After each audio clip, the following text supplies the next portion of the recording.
Hey again, my name's Allie and I'm back with another video on the Lorre-Mill double knot. This video is going to be exploring the double knot's uses at audio rates to create drones and other weird synthy noises. If you haven't already seen my previous video on how the double knot works and exploring its rhythmic possibilities, and you don't know how this synth does work, definitely check that video out first, because this video is going to assume that you already understand the basic building blocks of the synth. So since we're going to be using the synth at audio rates, let's start with a pretty basic question. How many oscillators does the double knot have? Well, obviously there's the two triangles, the only oscillators that you're ever going to directly hear. These triangles go through a VCA and are triggered by an envelope, which is triggered by the shift register here. The shift register is clocked by this clock here, and the clock, in fact, is another oscillator. It's a square wave with two outputs, a regular output and an inverted output. The square wave goes down into clock rates, but it's really wanting to go up into the audio rates, and it goes pretty dang high. Speaking of square waves, we also have a couple other square waves tied to the triangles here and here. And again, you're never going to hear these directly, but you're going to feel their effects if you use them for other purposes. However, we have a few other oscillators as well, but oscillators that can't really sound directly. For example, we have the envelopes here. The envelopes are envelopes, but you can trigger them at audio rates to create all sorts of cool waveforms for modulation purposes. We also have the shift register. If you clock the shift register at audio rates, either using a fast clock or using one of the oscillators, you can get 5 different audio rate outputs, not including the envelope. You have the 4 gates here. Each one is going to be based on the other, kind of a delayed version of the other, I guess you could say. And then we also have these DACs here, which are going to be 16-step digital waveforms, 16-bit depth, I guess you would say. Alrighty, so we have a lot of possibilities for timbral modulation. So this thing really is meant to go at audio rates. So let's start off where the last video left off and create a simple loop at rhythmic rates, but then bring in the clock to audio rates to see what happens. So we're going to patch the data input of the first shift register into step 8. So we're going to get an 8-step loop, essentially. Let's just try typing in some notes here.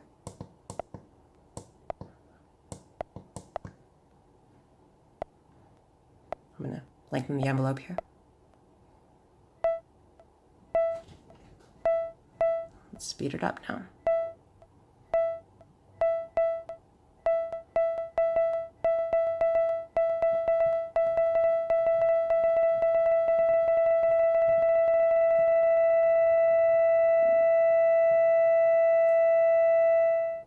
Okay, so what's happening here is the VCA is being constantly opened by these extremely rapid audio rate gates, so we pretty much only hear this triangle. However, that doesn't have to be the case. We have a pretty long envelope right now, but let's turn it to a very short clicky envelope and see what happens.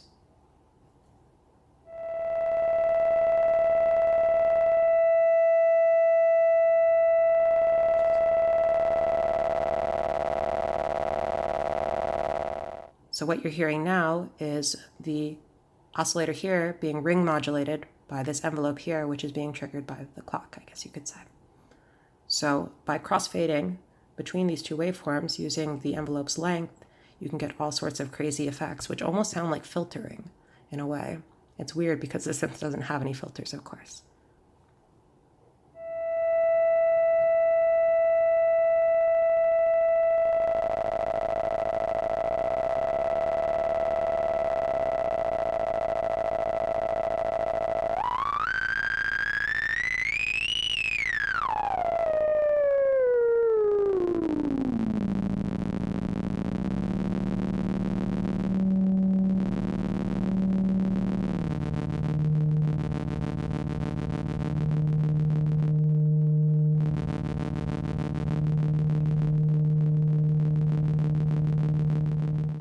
Let's try bringing in one of the other sequences, obviously being triggered by the same clock. But to do this, let's bring the speed back down so we can program a more defined sequence. If we try to type in a sequence while it's moving at audio rates, it's just going to fill everything up. So that's something to keep in mind when we're doing all this. slow things down, program in what you want, then speed it up. Or else you're going to have a really hard time getting anything but all ones or all zeros.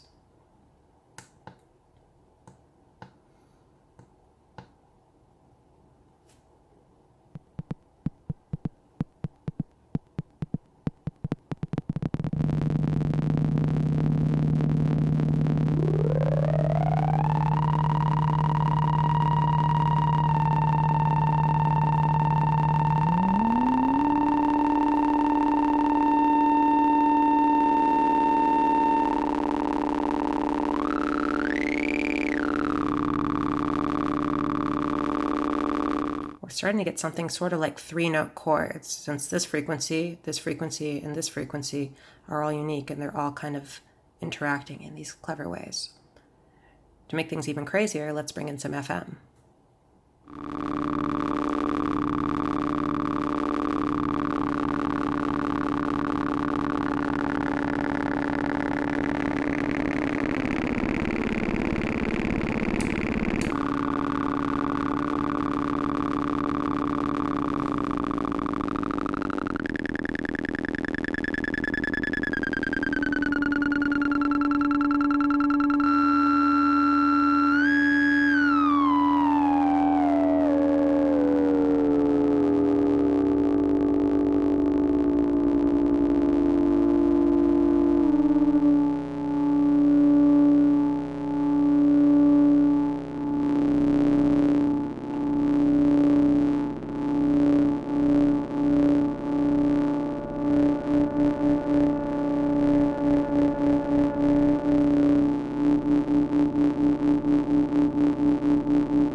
Okay, so you have a lot of possibilities just using the techniques we used in the previous video, but at audio rates.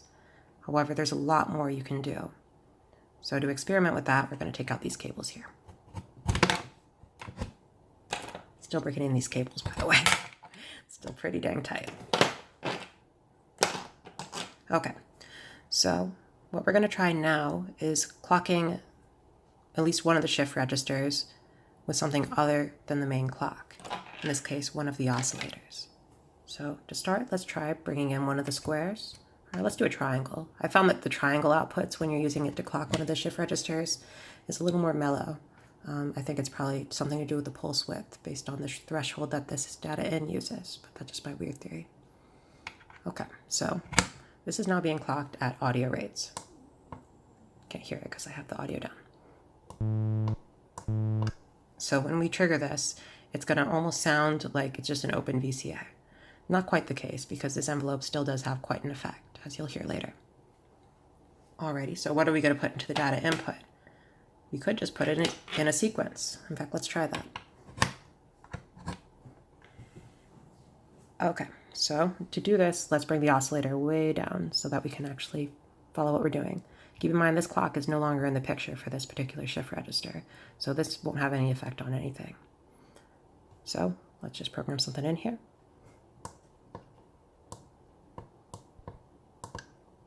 Okay, let's bring the audio back up now.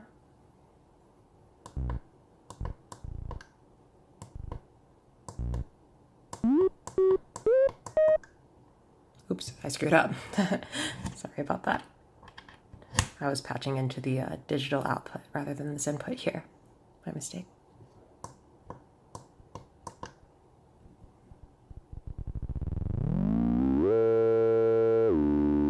So we're getting some kind of formanty sounds, because keep in mind this sequence is not all ones. If it's all ones, you're going to get a more harmonic sound. If you have asymmetrical sequences, you're going to get some more interesting spectrums.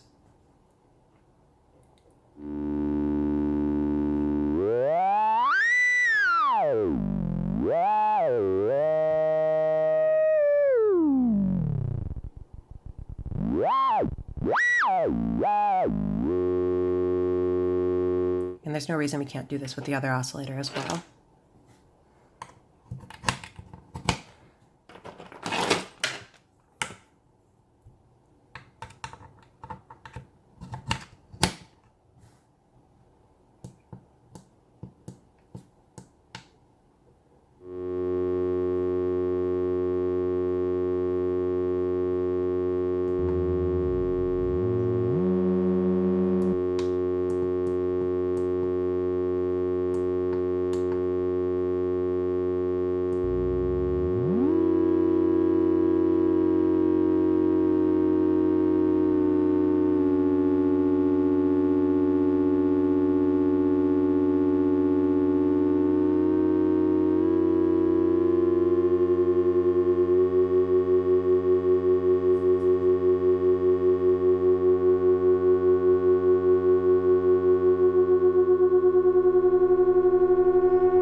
Now let's experiment with bringing in some of those modulation oscillators, like I mentioned. So we're going to use this bit of this shift register. A second here. Sorry, I'm doing this through the camera. All right, we're going to use that to modulate the pitch of this oscillator. So now we're going to get some really weird cross modulation. Here we go.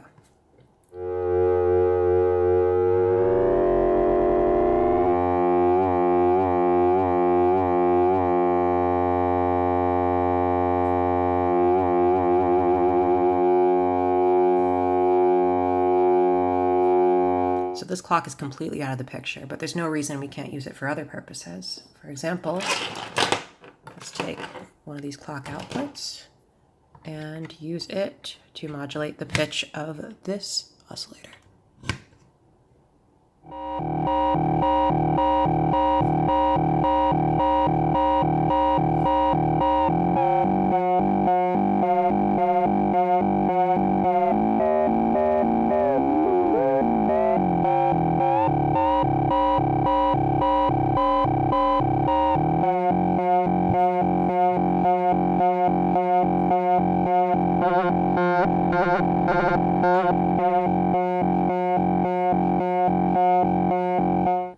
Now let's use the inverted output of the clock to do something else.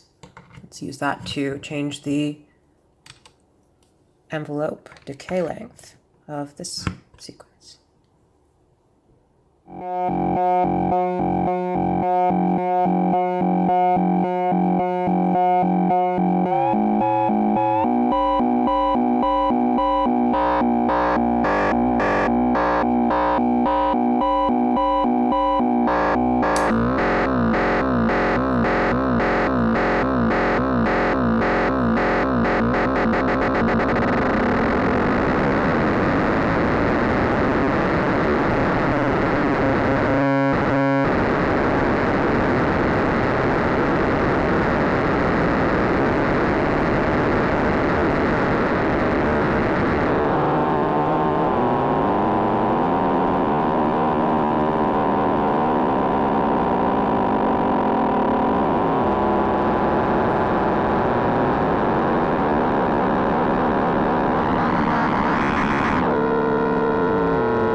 Okay, so I think we've kind of illustrated how insane this can get. Now let's screw around with some other ideas here. Okay, so in that patch, we were really not having much interaction between the two parts of the double knot. You know, each one was kind of doing its own thing, with just a little bit of connection. But there's no reason it has to be that way. In fact, there's no reason you can't use one of the sides of the synth at audio rates and the other at rhythmic rates. I'll leave that as an exercise for the viewer, because what we're going to try here is a little different. We are going to try to create a perfectly symmetrical patch. Now, I was screwing around with this last night, and it was pretty insane. Sorry, maps. I created something kind of similar to the Quantussi from the Coco Quantus of Ciat Lombardi. Well, a more simple version, but also a weirder version. Essentially, what I'm going to do here is I'm going to take one of the oscillator's outputs, and I'm going to patch it into the opposing sequencer clock input. So let's start with that. By the way, creating symmetrical patches like this is a really good way to learn about feedback and also learn a little more about the functionalities of the double knot. So I would definitely recommend it at audio rates and at more rhythmic rates. Okay, so what we're going to try here is clocking each of these with the opposing oscillator, but then having the oscillator on the same side actually feed the data input. So what we're going to do here, let's just try the square wave. I still have the audio muted, just so you know. Okay, so we're creating sort of a sync effect, track and hold sync, I guess you would call it.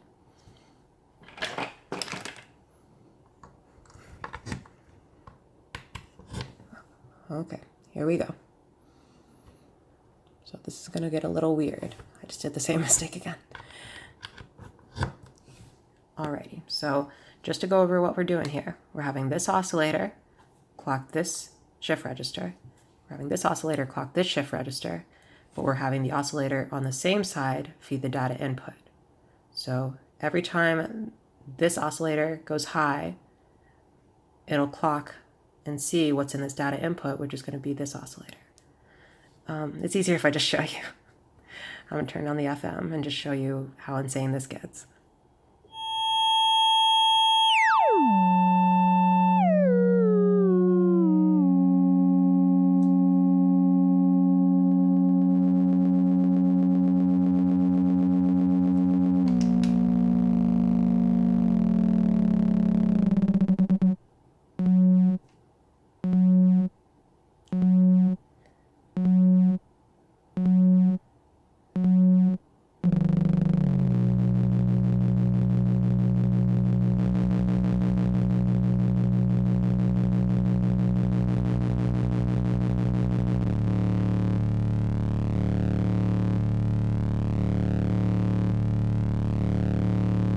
You start to get some little sequences.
You can see why this thing is so cool at audio rates. I love this patch, and this patch is a really good skeleton of an audio rate patch. You can do a lot of things just with this basic setup. One thing I'm going to try here, on the suggestion of Will, the creator of this synth, I bought these little banana jacks, and I stripped off the external parts. So each of these is sort of like a little metal touch plate. 1 second to open up the little Ziploc.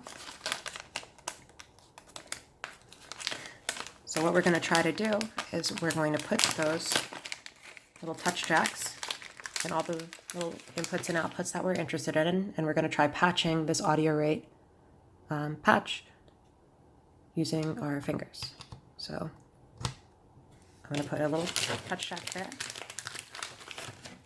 a little touch jack here, and then a touch jack and a couple of these outputs.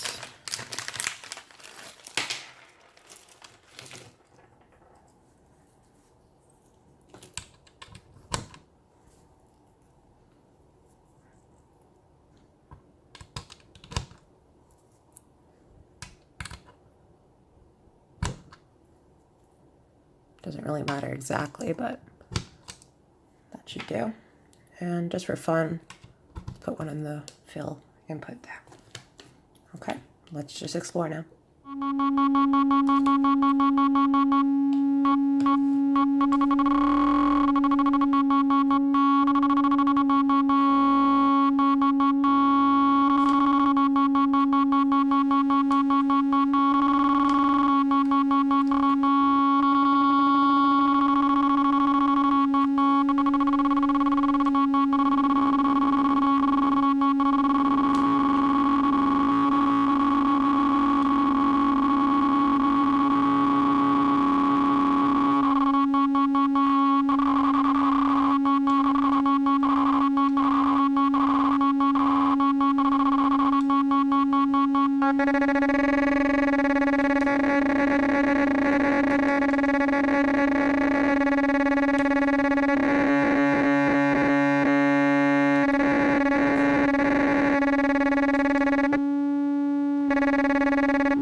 Let's try adding some modulation here, keeping with the symmetry theme.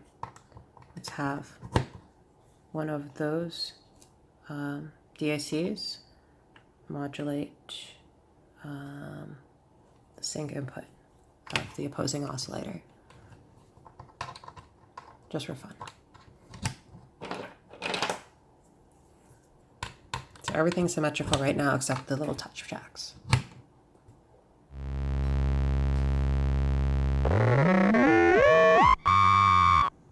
Sometimes you just get complete silence for whatever reason.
Bring in some reverb because how could you not?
patch this envelope into the FM input, which makes this an attenuator.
I'm sorry for getting so distracted. I kind of got carried away there.